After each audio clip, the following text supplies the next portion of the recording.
মহাদেব। এই দেখো মহাদেবের মন্দিরের সামনে কত সুন্দর ভোগ দেওয়ার ব্যবস্থা হয়েছে। রুটি অন হুইলস, এখান থেকে অটোমেটিক রুটি তৈরি হচ্ছে, আর সাথে রয়েছে সোয়াবিন আলুর তরকারি, আচার আর একটা করে মিষ্টি। কত সুন্দর আয়োজন। সব থেকে বড় কথা হচ্ছে এই ছোট্ট মেয়েটির কত উৎসাহ, ঠায় দাঁড়িয়ে থেকে সব কিছু দেখাশুনো করছে। ফ্রিতে এত লোককে খাওয়ানোর জন্য রুটি অন হুইলসকে অনেক অনেক ধন্যবাদ। আর ভোগ প্রসাদের টেস্ট কেমন ছিল সেটা তো এই সামনের কাকুর আঙুল চেটে চেটে খাওয়া দেখেই আপনারা বুঝতে পেরে গেছেন। মহাদেবের পর এইবার জগন্নাথ দর্শনের পালা। আমি চলে এসেছি জগন্নাথ মন্দিরের ভেতরে একদম। কত সুন্দর জগন্নাথ দেব এখানে বিরাজ করছেন। এই দেখে নিন গরুর মহারাজ। এই দেখো সামনে থেকে ভিউ, একদম ফ্রন্ট ভিউ। এত বড় বড় চোখ নিয়ে ভক্তরা কে কি করছে না করছে সব কিছু নজর রেখেছেন জগন্নাথ দেব। আর এই দেখো বিরাট বড় ঝালর বাতি, একদম ব্র্যান্ড নিউ মন্দির। দুদিন আগেই উদ্বোধন হয়েছে এটার। খুব ইচ্ছে ছিল দীঘায় জগন্নাথ মন্দিরে যাব, কিন্তু অনেক কারণে যাওয়াই হলো না।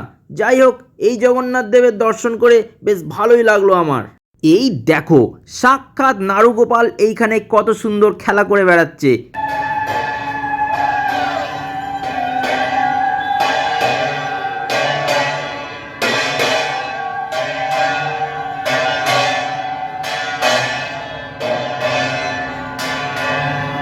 এসে গেছে এসে গেছে, এইবার জগন্নাথ দেবের ভোগ চলে এসেছে। কিছুক্ষণ পরেই ভোগা আরতি আরম্ভ হবে, তারপরে আমরা ভোগ প্রসাদও গ্রহণ করব।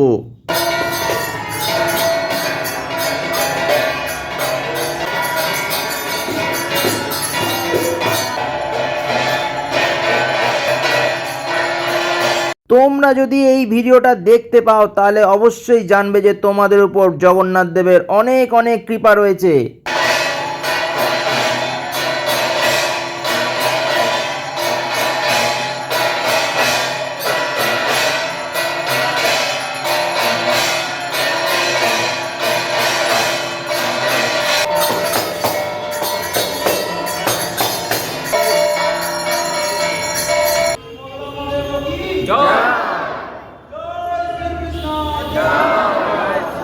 গাইস, আরতি হয়ে গেছে।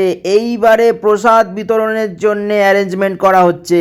আমরাও অধীর আগ্রহে অপেক্ষা করছি কখন এই সুস্বাদু ভোগ প্রসাদ আমাদের হাতের মধ্যে আসবে।